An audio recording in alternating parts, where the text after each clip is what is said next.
Gawain sa pagkatuto bilang 1. Paghambingin ang mga pera gamit ang simbolo sa paghahambing. Greater than, less than, equal. Isulat ang sagot sa iyong kwaderno. 20 and 50. So, less than. Number 2. Ano yan? Magkano yan? Equal. Number 3. Ito pa din.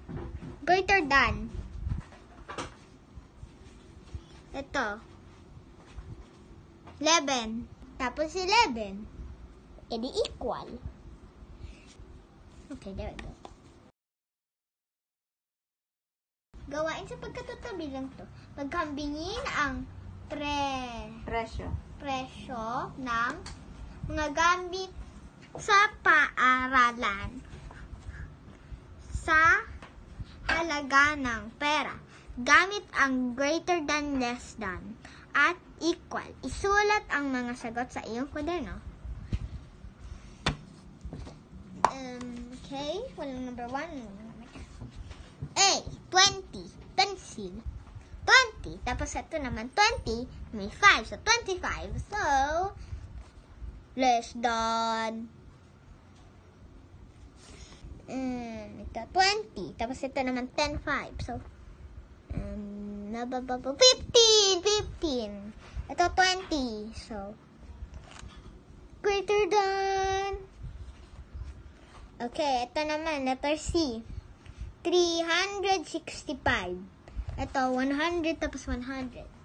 That means 200. So, greater than again. Ito, letter D.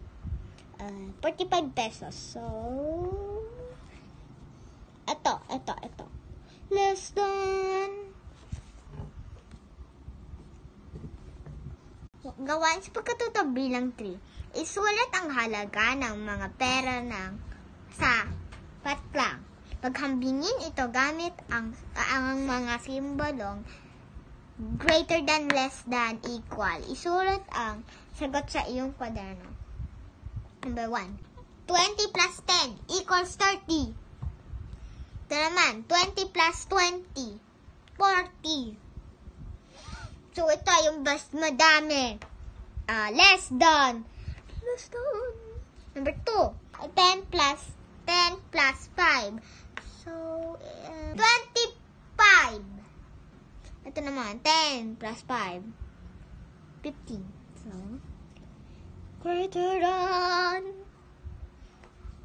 Ito, number 3. 50 plus 5 plus 1. So, 50, 55, 56. Tapos ito naman, 20 plus 20 plus 10. 20 plus 20. So, 40 tapos 50. So, ito yung mas madami.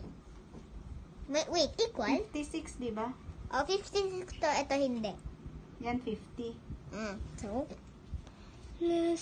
greater than. Wait. Iba yung itsura. Greater than. Gawain sa pagkatuto bilang 4. Gamit ang less than, greater than, at equal upang paghambingin ang halaga ng pera sa ibaba. Isulat ang sagot sa iyong kwaderno. Number 1. Less than. 10 to, tapos to 20 to, less than. Ewan man. Number 2, 40. Tapos 20 plus 20. So, equal. 15 plus 5 plus 5.